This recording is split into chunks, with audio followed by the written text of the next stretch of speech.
you can just tell us your name and how old you are.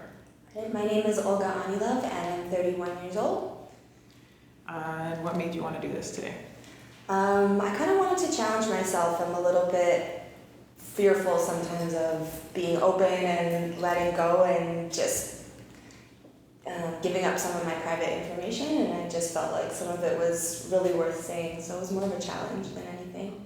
Cool. Like a challenge for yourself. Yeah, absolutely. Cool. If you can describe yourself in 3 words. Energetic, funny, and passionate. Definitely. What do you do for a living? For a living, I specialize in eyebrows, and that is my one and only specialty. Yeah. How did you get to, so you're like, what do you consider yourself, an esthetician, or is it like? Not really. I just consider myself an artist, an eyebrow artist, to be exact. I never went to aesthetic school, so it's hard for me to compare myself to an esthetician. I just more view myself as an artist. Cool. How did you get to do this job? I think it sort of came to me. I came to Toronto as a makeup artist, and I wasn't really sure what it was I was going to do, and then I just saw an opportunity on Craigslist, and it just came to me. I had no idea what I was getting myself into, to be honest. So you weren't, where did you live before here? Before here, I was in Montreal. Before Montreal, originally, I'm from Calgary. Cool. Can you tell us a little bit about your childhood growing up in Calgary? Childhood, yes. I grew up with very strict Eastern European parents, very conservative. Definitely, this was not the route that they thought I was going to take. They wanted me to be in school, finish school, be a lawyer, all of those very conservative, by the book type things. So I kind of went the other route. So how did you end up from Calgary to Montreal to Toronto? Okay, so I moved to Montreal after I finished university in Calgary. I graduated from a sociology and criminology major. After I finished university, I was like, I want to pursue my arts. My parents can't say anything to me. I have everything on paper, and so I just went forward. I met somebody in Montreal who was an artist as well that kind of persuaded me to move there because she had her own business going on. So I just took a leap. I finished school, and I said, let me try something new in a different environment, and so that led me to move to Montreal. Was there any hardship you had to deal with going from point A to point B? I'm talking Calgary to Montreal at this point. Just from Calgary to Montreal, the move, or while I was in Montreal? Both. Both? Yeah. It was the craziest thing I've ever experienced in my whole entire life. I moved there young, so I wasn't really I didn't understand what signing contracts meant. I didn't understand that somebody's word wasn't the only thing that was important. I didn't understand that someone could do you dirty. So I moved there with a lot of promises, and a lot of those promises were broken, and a lot of them were empty, and I had no idea that people were capable of that because I've always been so impeccable to my word. So I was promised probably about 6 jobs when I moved there. I moved there, every single one of them flopped. I spent all of my money moving there because I thought that money was just going to start flowing, just like it did in Calgary. Calgary was booming, the economy was crazy. I moved to Montreal, I didn't know what the economy was like. I didn't know artists weren't getting paid. I didn't know that this person asked me to move there in hopes that these jobs would come through. There was nothing solid. So after all of those jobs flopped and I was left with nothing, I was in survival mode right away. So from there, I had so many trials. I got jumped by 2 guys just walking down the street. That was the craziest, most insane feeling. So tell me what happened. I was just walking down the street thinking at night? At night, at about 9 p.m., so not super late, but at a decent hour. I thought that someone was maybe going for a late night jog. That wasn't the case. I heard this running behind me, so I just kind of stepped to the side, being the naive Calgarian that I am. And these 2 guys just jumped me and they pushed me to the ground and they took everything that was in my bag. They took my wallet. The only thing I was left with was my house keys. So after they ran off in an alley behind me. and there was an alley in front of me, and I was like, these guys can jump right in front of me at any point. Like, I don't know. I put my keys in between my knuckles, and I just walked in the middle of the road. I was like, I don't know what to do. Like, I don't know what to do, but I need to go home. And I just felt so violated. It wasn't even like you took my shit. It was like, I'm a female, so you grab my ass on top of that. And like, it was insane. It was like, it shook me so much, but there's no one I could tell. I couldn't tell my old school Eastern European parents that these two guys jumped me. Like, they already weren't cool with me being there. They didn't understand why I was choosing to struggle. But I knew I had to do it. I moved there, I said 1 year, no matter what, you're sticking with it. And yeah, that was maybe 3 months deep into moving there. Yeah, it was crazy. Wow. So after that happened, did you, like, initially, were you like shaken up for like a while? Like, how did you notice that it affect you, like, long term and short term? It made me smarter to be more aware of my surroundings. That's one thing I definitely took from it. I wasn't just like, okay, like, I'm a victim, it happened to me, that sucks, but like, you should always be paying attention to what's around you. So that was something that I really, really learned. I think that's the only thing I can say I learned. And also, you can't expect people to give you what you give them. You can hope for it, but you can't expect it. Everybody is different. Everyone has different intentions. So how long did you last in Montreal? I lasted 1 year.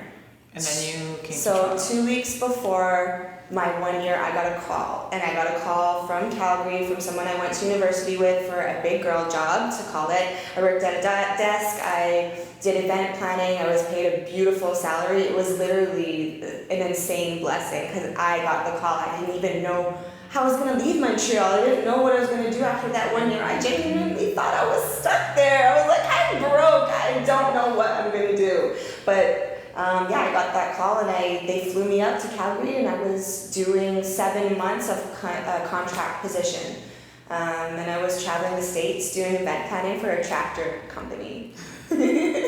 Super out of my realm, but I had to see if I could do it. I had to see if, hey, I have this passion, it's the arts. If I can't do this, can I survive in a regular 9-to-5 job? Is that possible? I never thought I could do it, but I did it. I didn't like it. It was like fire under my ass to just like, okay, do what you love. You're ready now. You've learned a thing or two. How old were you at that point? 25, 26. So, did you move to Toronto immediately after this job? Yes, yeah, December 15th. So what went through your head? Tell me ago. this story. Oh my gosh, I don't know. I'm so irrational sometimes. I'm like, decision made. No one can change my mind. Don't talk to me about anything, because no, my decision is made. My parents were like, it's December 15th, like no Christmas. I'm like, there is no time for Christmas. I am working and I am being successful. They're like, doing what? I'm like, I'm gonna show you. I have no idea, but you will see. So I worked at NARS at the Bay, and that was like the first job I had. On Queen Street? On Eden Center in the Bay. I remember you. What? I remember you. What? You used to wear a little toque all the time, like a black toque. I did. I remember you. I was at the Mac counter. Oh my god. Yeah, I totally remember you. I don't think I've ever told you that because it didn't click till right now. Yeah. Oh my goodness, that's crazy. So, what challenges did you find when you moved here? Like, just like you came by yourself? I came by myself. I was broke. But like how did you actually like come here if you have no money? Like, how are you living? I had 3 suitcases, and I got those 3 suitcases, and I paid the overweight fees, and I moved to Toronto, and I lived in a basement with 3 suitcases, and I just was like, Did you have a bed? no, I didn't have a bed. I didn't have anything. I didn't have a bed. I didn't have a couch. I didn't have a TV. I bought a mattress. Boom, on the floor. Wow. 6 months later, my place flooded. I got bed bugs. Like, life. I was like, one more G, and then you're safe. Because, but in threes, it comes in threes. It comes in threes. I don't remember what the third was, but it happened. So what were your parents saying when you, like, were you telling them everything that was happening? Absolutely not. Why do you think you chose this way? Like, if you could have been at home, being comfortable, like most people would choose that, and you chose It was just the feeling. Like when I was in Calgary, I was making money. There was an industry, there was an economy. You're getting $800 to powder somebody's nose. You know, there's just like these big businesses that want makeup artists, but I'm like, I want more. I know there's more. I felt there was more. I didn't know what it was, but I've always chosen to trust my intuition, and so I didn't know what that was, but I had to listen to it. What makes you feel vulnerable? What makes me feel vulnerable? Feelings, mostly feelings, talking about triggers and things that make me feel uncomfortable, or usually it's just feelings in general. It's really easy to have people just right around here, but it's really hard for people to peel those layers off, and for me to just be like, hey, these are my feels, or tears, or anything like that. What do you find triggers you?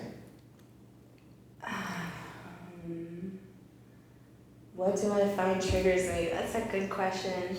Confrontation, for sure, triggers me. Why? It will trigger me feeling not good enough. As soon as someone comes at me, that might not be what they're trying to say, but I'm automatically on the defense. Like, why are you saying that? Why are you saying those things? Like, I must not be good enough. Where do you think that comes from for you? Family, for sure. For sure. Like, can you think of anything growing up that maybe... Oh man, sweating. Berlin is sweating. Can you think of anything growing up that you can relate that to? Like, why you don't feel good enough? Definitely growing up with a family that is so strict. There are a lot of things, for example, from like body image, from not being a certain type to not being an academic. It was always sort of thrown to me that I wasn't good enough. I'm not going to find someone as if that was the most important thing, or I'm not going to be successful because success isn't found in the arts or following your passion. There was no understanding for that. And yeah, like embracing myself, it's something that I had a hard time growing up with because my parents didn't get it. They're like, this super curvy daughter of ours, like, what? How did this happen? And I'm just like love yourself. But like, that's now. Like, it was so hard. It was hard growing up and hearing those things over and over. And trying to justify it too and say like, you know, they don't know any better. Did you feel like you like hated yourself or your body growing up? Oh yeah. 1000%, as every female has, for sure.